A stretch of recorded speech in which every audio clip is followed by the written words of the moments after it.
Now, President and CEO of Gerber Kawasaki, longtime major Tesla investor, now calling on Elon Musk to give up his job in the Trump administration or step down from Tesla.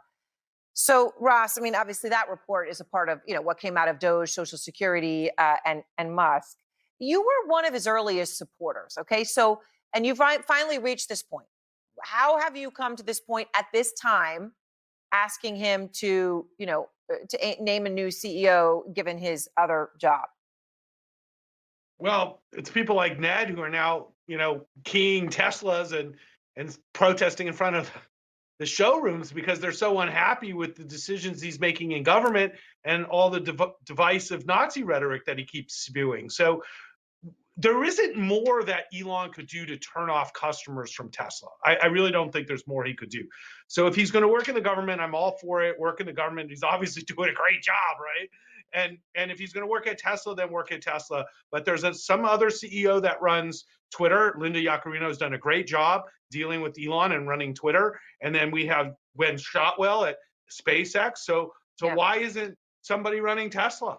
Can I ask you though, because, and obviously he's got, you mentioned Twitter, there's Neuralink, SpaceX, the Boring Company, all of those don't necessarily publicly trade.